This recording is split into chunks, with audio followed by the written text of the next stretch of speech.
Hey, Steph, this is one of those nights where there were 4 20-point scorers, and one of them wasn't you. And that's not a knock on you. That's sort of the flow of the offense and what you're getting from the guys around you. What do you think about that? Yeah, that's how our offense is kind of designed, over the course of 82. You know how certain teams defend, and if we're able to move the ball, take care of it. We had a little rough patch in the first half, but for the most part, especially in that third quarter, when we take care of the ball, we create good shots. Everybody's capable of finishing plays. Knowing how I can be an off-ball threat, create some chaos. We got to the line, guys knocked him down. Mo came in, huge energy for us. So that's how you get through a regular season, just the unpredictability, but the confidence that, everybody can step up.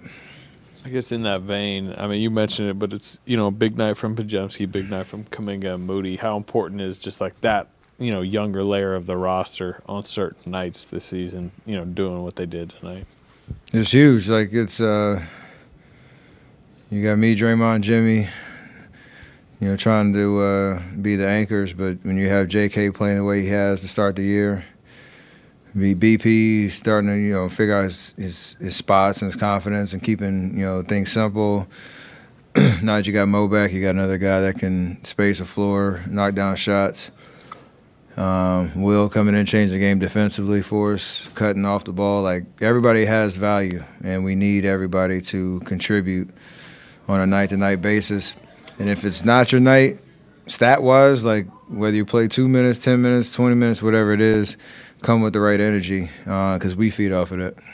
Steph, following up on what you're saying, any win is important, especially early in the year to get momentum. But when you're getting the wins, when everybody does it do something differently for the locker room in those moments that you have top to bottom, everybody giving you something? Yeah, you want to have moments where guys feel good. I think, let's keep it real, it's a human nature. Sacrifice and selflessness are great, and every team needs to have that. But to your point, you want to have moments where different guys shine, where it's not forced either. Like, there should be a natural energy where everybody comes out and, like I said, does the little things, comes with the right energy on the court. And over the course of the season, everybody will be rewarded with the spotlight where it looks good on the stat sheet. But to your point, we'll be able to win through that process as well. So you got to talk it, you got to live it, and believe that over the course of 82, everybody's going to, prove their value on our team. Steph, just curious, kind of a follow-up to what Slater just asked. When it comes to the 25, 23, 20 between the three guys, that Moses, Kuminga, and, of course, Podziemski tonight, is that how you sustain success throughout the season, given the age of, the age difference in the team, but then how you sustain being able to stay out there and win throughout the season? Yeah, I mean, especially just, again, how we play. There's not a lot of ISO ball in our offense, and so you have to have guys that have confidence that if, a possession says it's your turn to finish, that, they're able to, make plays. There are going to be games when, all of the unks are out, and they're going to have to step up. So you want to be able to fill that gas tank as well. So it is huge. So you are unks now? Is that how you guys are being referred to in the locker room? I'll lean into it for right now. Steph, specifically, what did you see out of Brandon offensively tonight compared to the first 3 games? It seemed like from that first 3 on, you guys just want him to be in the flow of the game more. I think for him, it's just keeping the game simple. There are certain teams, or I guess defenses, that have given us as a team problems. All those like switch 5 type teams and stuff like that, where there aren't as clear driving lanes and athleticism all over the court. Those type of games, and there's moments like tonight where you have to just keep the game simple. If you have a shot, cool, shoot it, have confidence. If not, get off of it quick. It's going to come back to you. There were plenty of, I think, possessions where either somebody else started with the ball, he got it, got off of it, it came back to him. At the end of the possession, you're able to finish. So, like, those are the ways that you make the game easy for yourself, and trusting that the ball has energy and it'll find the right guy. What was your view on that Draymond sequence, and did you feel like that in some ways kind of ignited the crowd third quarter? Yeah, I know. Like, there's always, I don't think he did anything malicious, and it was just one of those, he's behind the play, and they made a ruling. But 2 free throws missed, got the crowd into it. He started talking, and we had one of those loose ball possessions, and everybody diving on the floor. Mo, getting foul, shooting a 3. I think that's the sequence. But just to your point, those are moments you protect your home court. The crowd getting into it, us feeding off of that, getting the stop, and turning that into, true momentum and creating that separation where now you look up and it's 17, 20 or whatever it was, and you have that cushion.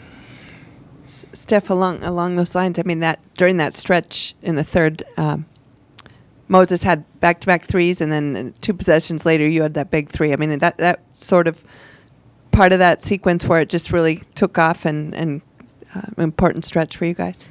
Yeah, all that started with our defense, though. We held them to 24, second and third, and then you take care of the ball on the other side. Over the course of time, you wear on a team that way because there's nothing easy on the offensive end. In Portland, it was the exact opposite. As soon as we got close, we had a couple turnovers that led to transition threes. On the road, they knock them down. Their crowd gets into it. You give them momentum. You give them easy possessions. You're not allowed to set your defense. Those are, parts of games where it's really hard to win, especially with where the league is right now, with the amount of athleticism, talent, speed all over the floor. So Coach calls it connecting the game, and we did that pretty well tonight.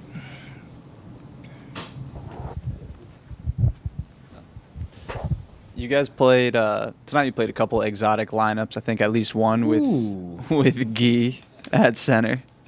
And we saw earlier this year you played with 2 bigs. How would you just describe the different ways you can attack teams? Is that because he's Brazilian?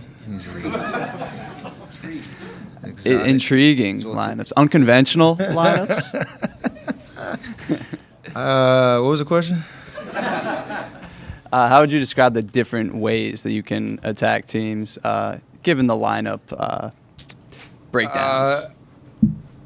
I think, like, from the Denver game where it was a lineup that we hadn't seen in training camp at all, and we put it out there down the stretch, to the lineup you're talking about, that's a very, Steve Kerr kind of way of getting through a season where you're trying to just find energy in the right moments of a game. I think guys are used to it at this point where, you have to be ready at all times, and it helps because our offense isn't really predicated on positional, like, spots as much as, like, concepts and patterns and whatnot, so people can fill in pretty seamlessly. Guy hit a 3, right when he came in, so those are helpful moments where you can stay afloat regardless of the combinations that are out there.